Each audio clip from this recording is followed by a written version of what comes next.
Why America's smartest detectives never solve these cases. What happens when a crime is so perfectly planned that it leaves the sharpest minds in the country completely stumped? These aren't just cold cases. They're masterclasses in misdirection, puzzles that have frustrated America's best detectives for decades. We're about to unravel the shocking twists and chilling legacies of cases that defied all logic, leaving behind a trail of haunting, unanswered questions. These stories are a chilling reminder that sometimes the truth stays just out of reach, no matter how hard we look for it. Section 1.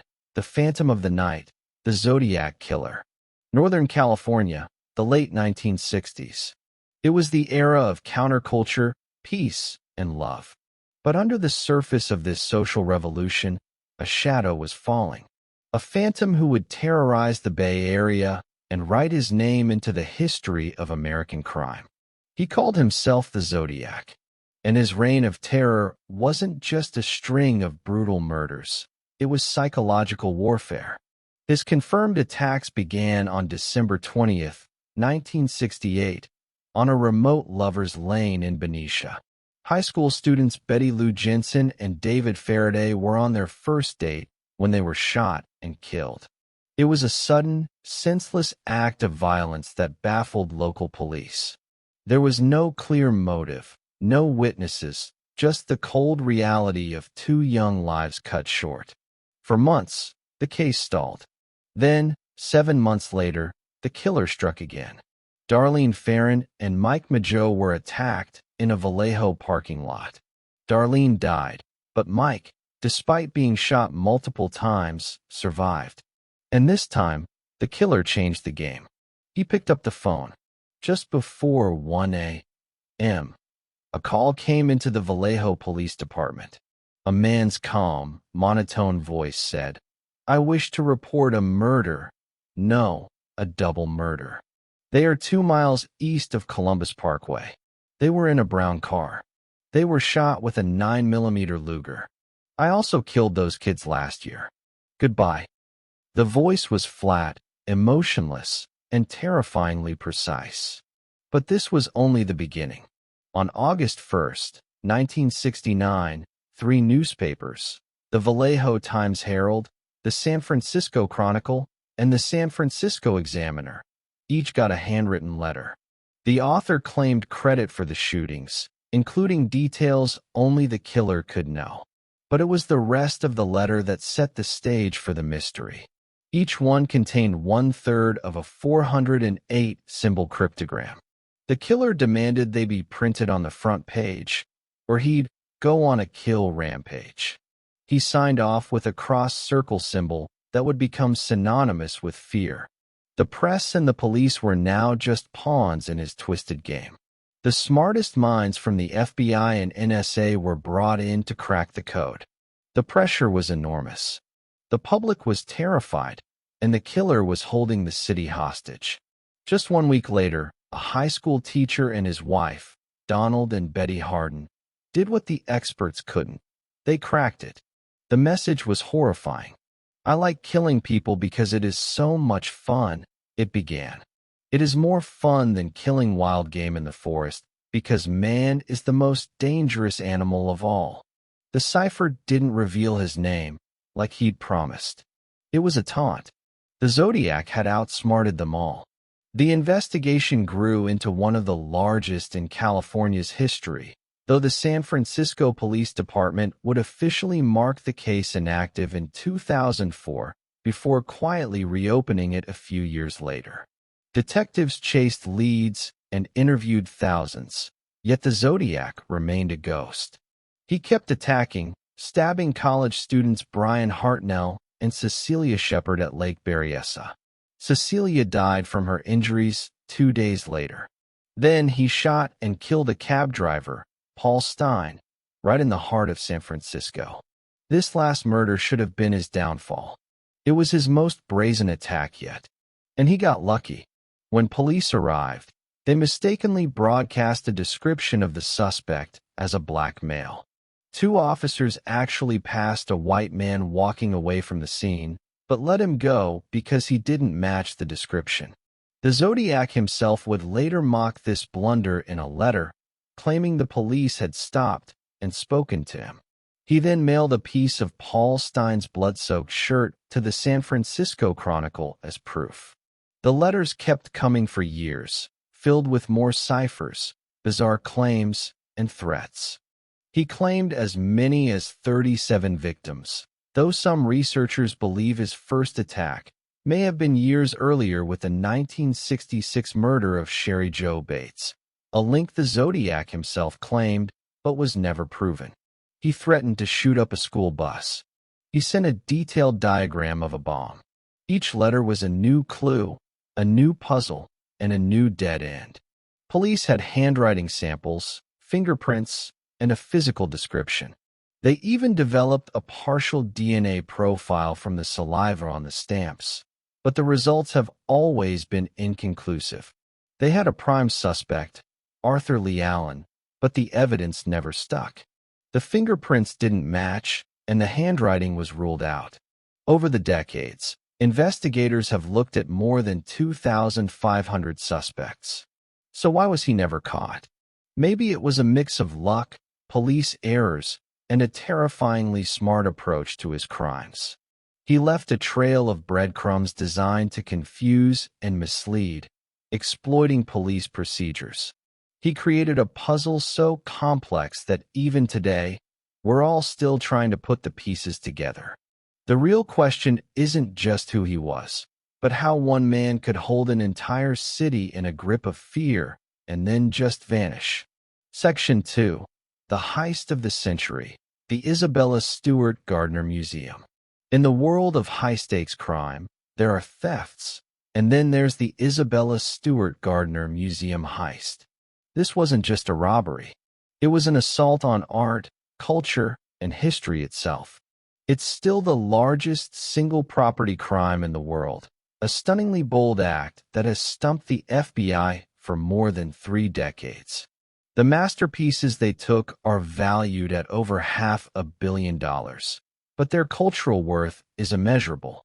And to this day, not a single piece has ever been found. It was March 18, 1990. Boston was celebrating St. Patrick's Day, and the streets were full of revelers.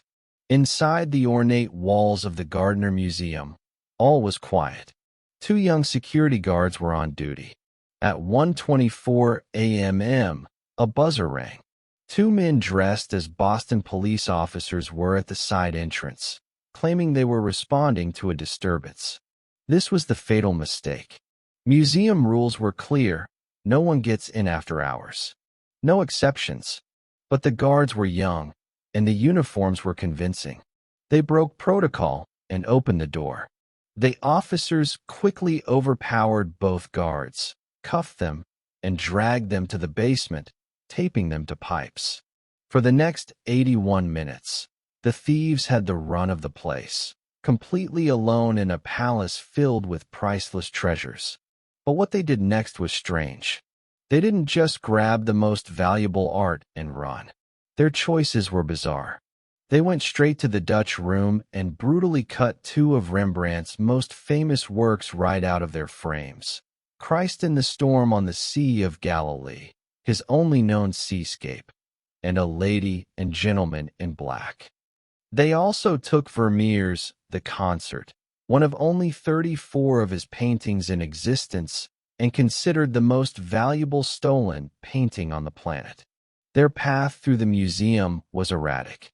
They stole an ancient Chinese beaker and a bronze eagle finial from a Napoleonic flag, but when they tried to unscrew the flag itself, they gave up. They walked right past works by Titian and Raphael, arguably worth more than some of the pieces they took. Then they grabbed 5 sketches by Edgar Degas and disappeared. They took the security tapes with them, vanishing into the night. The next morning, the staff walked in to find empty frames hanging on the walls, a silent, devastating testament to the loss. The investigation was immediate and massive. The FBI's best art crime unit was on it. They had a few clues: the tape, the cuffs, and the fact the thieves seemed to know how to avoid the motion detectors. But the trail went cold, fast. For years, the case was just one dead end after another. The main theory is that it was an inside job, pulled off by a local mob crew.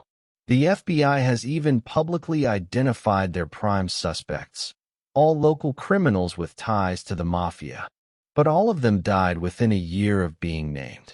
Another key figure was Robert the Cook, Gentile, a Connecticut mobster thought to have had the paintings at one point. The FBI searched his home and found a list of the stolen art with black market prices. But Gentile went to his grave denying he knew anything. So why has this case never been solved? The art is so famous it's impossible to sell. It's simply too hot to handle. The leading theory is that it was stolen as a get-out-of-jail-free card, a bargaining chip for a mobster facing serious time. The problem is, if that was the plan, the people who had the art may have died before they could cash it in. The museum still offers a $10 million reward for information leading to the art's recovery, no questions asked. And yet, there's only been silence. The empty frames still hang in the museum, a powerful symbol of hope and loss. The thieves weren't sophisticated art experts. They were thugs who got lucky. But their luck, combined with the criminal underworld's code of silence, created a mystery that has stumped the best for a generation. Where in the world is $500 million of stolen art? And will we ever see it again? The theories are endless. What do you think happened in the Gardner heist? A simple robbery, or a calculated move by the mob? Let us know what you think in the comments. And if you're as fascinated by these mysteries as we are, hit that subscribe button and turn on notifications so you don't miss our next deep dive into the world's most baffling cases. Section 3. The Unthinkable Escape, Alcatraz. There are prisons, and then there's Alcatraz. Sitting on a jagged rock in the middle of the freezing, treacherous waters of San Francisco Bay, it was more than a prison, it was a statement. The Rock was America's first supermax federal penitentiary, designed to be completely escape-proof. It held the worst of the worst, from Al Capone to Machine Gun Kelly. The message was simple: nobody gets out. But on the night of June 11th, 1962, 3 men did the impossible. They vanished from their cells and were never seen again, pulling off the most legendary prison break in U.S. history. The masterminds were Frank Morris, a career criminal with a genius-level IQ, and brothers John and Clarence Anglin, 2 resourceful bank robbers. A 4th inmate, Alan West, was also in on it but got left behind on the night of the escape. His story would later give the FBI a perfect blueprint of their incredible plan. For an entire year, right under the guards' noses, they worked. The plan was brilliant. It started with the prison's own weakness. The concrete around the air vents in their cells had been worn down by the salt air. Using spoons swiped from the mess hall and a makeshift drill made from a vacuum cleaner motor, they painstakingly chipped away at the concrete, night after night. To cover the noise, Frank Morris would play his accordion during the prison's music hour. They hid their work with painted cardboard. Behind the walls was an unguarded utility corridor. Once inside, they set up a secret workshop on the top level of the cell block. There, using over 50 stolen raincoats, they stitched and glued together a 6 by 14-foot inflatable raft and life preservers. But the most iconic part of the plan was how they fooled the guards. To trick them during nightly bed checks, they sculpted dummy heads from soap, concrete dust, and toilet paper, using real hair from the prison barbershop to make them look eerily lifelike. On the night of the escape, they put the dummy heads in their beds, slipped through the holes in their walls, and climbed to the roof. Alan West couldn't get his vent cover off in time and was left behind. The other 3 shimmied down a smokestack, climbed a fence, and made it to the shore. They inflated their raft and pushed off into the dark, foggy waters of the bay. The next morning, the guards found the dummies, and one of the largest manhunts in history was launched. The FBI and Coast Guard scoured the bay. They found a few clues: a paddle, a wallet wrapped in plastic with family photos belonging to the Anglins, and shreds of raincoat material on nearby Angel Island. But they never found the men. No bodies were ever recovered.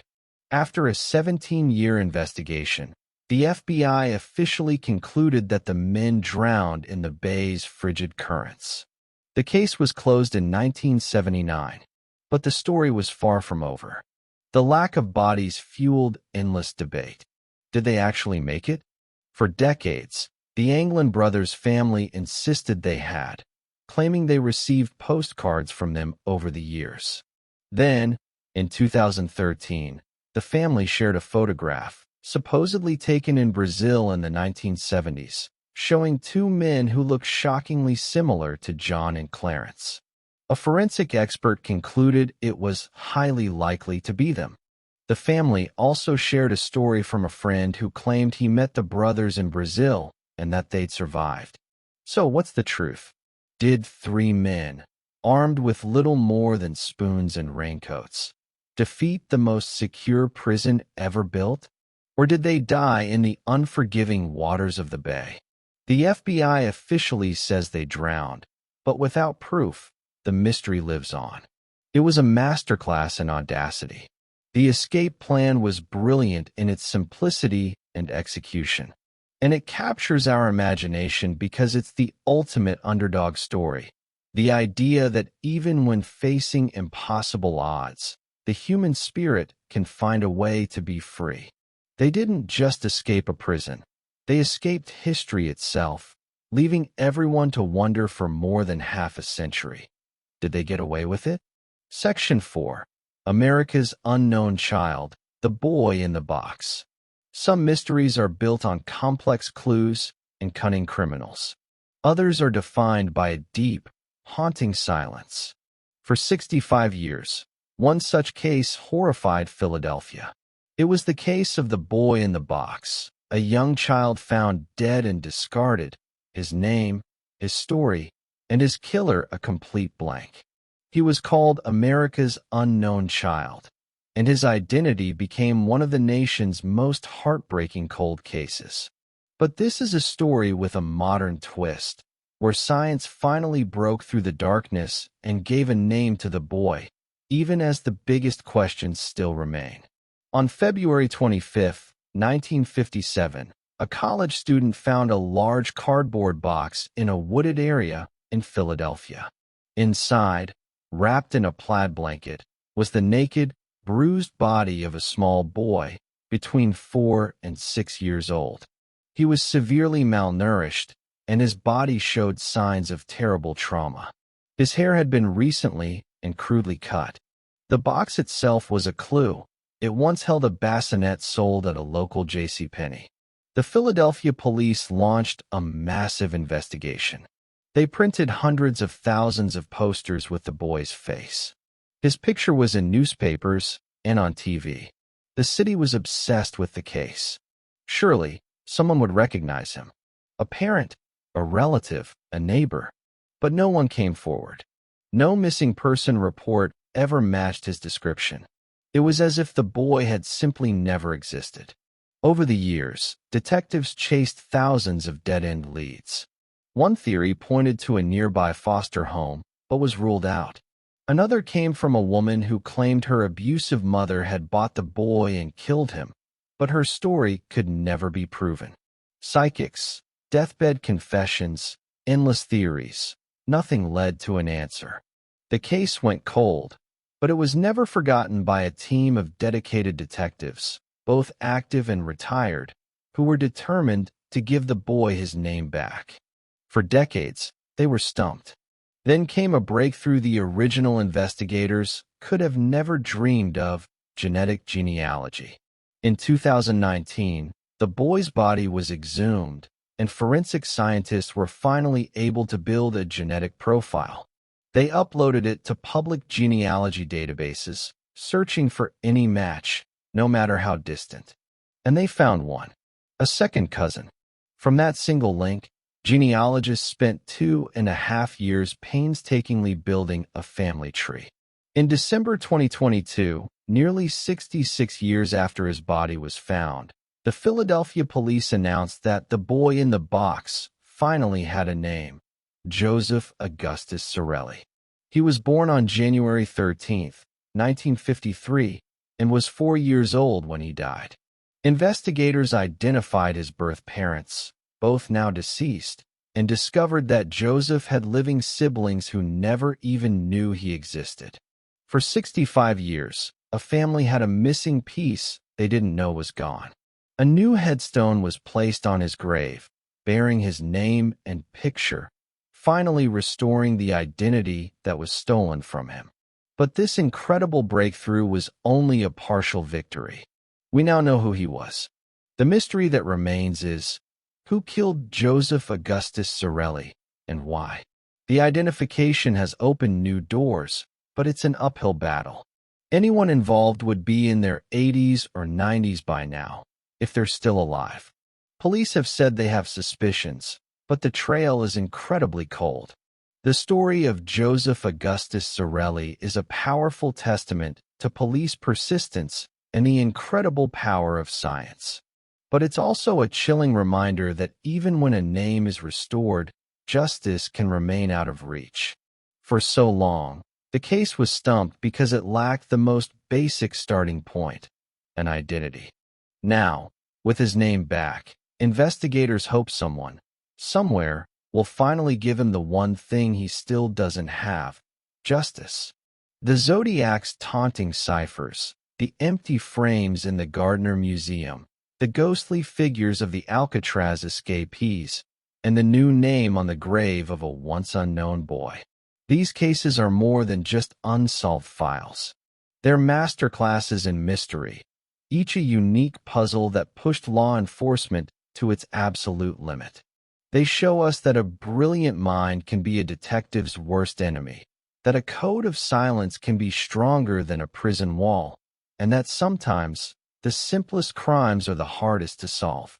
The detectives on these cases were the best of their time, dedicating their careers to finding answers. But they were met with cunning, misdirection, and sometimes just bad luck. These stories stick with us not just because they're unsolved, but because they force us to accept that some questions might never be answered. They leave a lingering chill, a sense of a story unfinished. And they remind us that for every case that's solved, there are shadows where the truth is still hiding. Maybe one day, with new technology, a final chapter will be written. Until then, they remain a testament to the mysteries that lie just beyond our reach. If you're fascinated by the world of unsolved mysteries, please like this video and subscribe for more journeys into the unknown. Most importantly, share your own thoughts and theories in the comments.